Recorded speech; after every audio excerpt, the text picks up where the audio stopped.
तो सोनम वांगचुक लगातार 20 दिनों से भूख हड़ताल पे हैं, जिनके बारे में आपने कहीं ना कहीं से जरूर ही सुना होगा।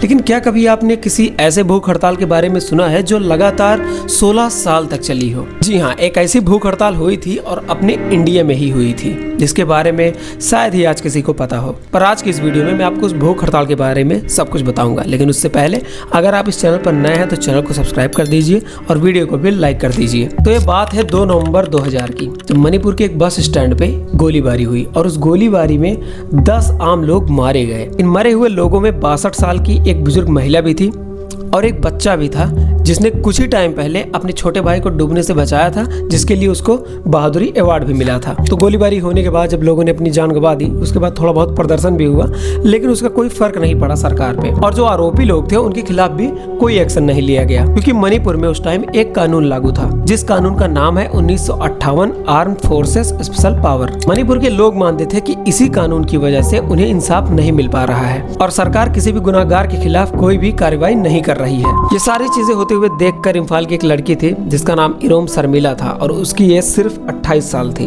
उससे रहा नहीं गया, उसने तय किया कि वो इसके खिलाफ आवाज उठाएगी, और वो भी अहिंसा के रास्ते पे चलकर। उन्होंने कसम खाई कि जब तक आफ्सपा नहीं हटेगा तब तक वो अपने मुंह में अन्न का एक निवाला तक नहीं डालेंगी और ना ही पानी की एक घूंट पिएंगी। और इसी प्रतिज्ञा के साथ उन्होंने अपनी भूख हड़ताल की शुरुआत की। लेकिन 3 दिन के भीतर ही सरकार ने उनको गिरफ्तार करवा लिया, जिसके बाद अस्पताल का कमरा ही उनका जेल बन गया। अब आप सोच रहे होंगे कि आखिर बिना खाए पिए कोई इतने लंबे समय तक कैसे जी सकता है? मतलब कि 16 साल बिना खाए जीना तो असंभव ही है। तो इसका जवाब है कि उनको फोर्स फीड कराया जाता था, यानी कि उनके नाक के रास्ते में एक नली डाली गई थी, जिससे लिक्विड फॉर्म में जो फूड था वो उनके पेट तक पहुंचाया जाता था। उनकी बिगड़ती हालत को देखते हुए उनको हर साल रिहा भी कर दिया जाता था, लेकिन बाहर आते ही वे फिर से भूख हड़ताल शुरू कर देती थी, जिसके बाद यही सिलसिला 16 साल तक चलता रहा। मतलब कि कुछ टाइम के लिए वो अरेस्ट की जाती, फिर उनकी हालत बिगड़ती, फिर उनको छोड़ दिया जाता, वो फिर से भूख हड़ताल पे बैठती, फिर अरेस्ट किया जाता। ऐसे करते करते करते करते 16 साल बीत गया, जिस बीच कई सारी पार्टियों की कई सारी सरकारें आई, लेकिन जो फैसला था वो नहीं बदला, कानून वापस नहीं लिया गया। वो 10 मौतें जो हुई थी उनको इंसाफ नहीं मिला, पर शर्मिला ने कभी भी हार नहीं माना। इवन उन्होंने अपनी माँ तक से मिलना छोड़ दिया था, क्योंकि उनको डर था कि कहीं वो अपने माँ से मिलने गई और उनकी माँ का जो प्रेम है वो उनकी प्रतिज्ञा को तोड़वा ना दे। उन्होंने कहा था कि चाहे उनकी जान ही क्यों न चली जाए इस हड़ताल को करते हुए, लेकिन वो कभी भी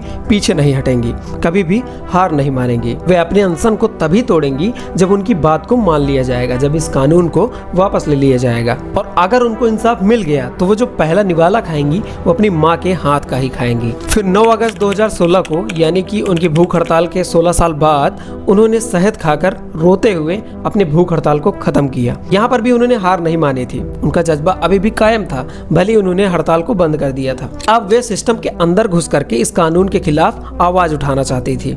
इसके लिए उन्होंने सोचा कि अब मैं चुनाव लड़ती हूँ, जिसके बाद उन्होंने इसी कानून के खिलाफ मुद्दा बनाकर चुनाव लड़ा। पर वो बहुत ही बुरी तरीके से इस चुनाव को हार गई, क्योंकि उन्होंने जिन लोगों के लिए 16 साल तक हड़ताल किया, जिन लोगों के लिए वो भूखी रही, जिन लोगों के लिए उन्होंने अपनी माँ तक को त्याग दिया, उन्हीं लोगों ने उनको सिर्फ कितने वोट दिए थे पता है? सिर्फ 90 वोट्स मिले थे उनको। और इसी चुनावी हार के साथ उन्होंने गिव अप कर दिया। जिस कानून का उन्होंने विरोध किया था, जिस कानून के विरोध में उन्होंने 16 साल तक भूख हड़ताल की, इतना सब त्यागा, वो आज तक कायम है। वो कानून अभी भी प्रेजेंट टाइम में भी नहीं हटा है। और अब सोनम वांगचुक 20 दिनों से भूख हड़ताल पे हैं। उनकी हालत लगातार बिगड़ती जा रही है, इसलिए उनको भी फोर्स फीड कराने की बात चल रही है। खैर, आपको क्या लगता है, क्या सोनम वांगचुक की जो हड़ताल है वो सफल होगी? क्या सरकार उनकी बात सुनेगी? आपका जो भी ओपिनियन हो आप कमेंट सेक्शन में जरूर बताइएगा। और अगर वीडियो अच्छी लगी हो तो लाइक कीजिए, चैनल को सब्सक्राइब कीजिए।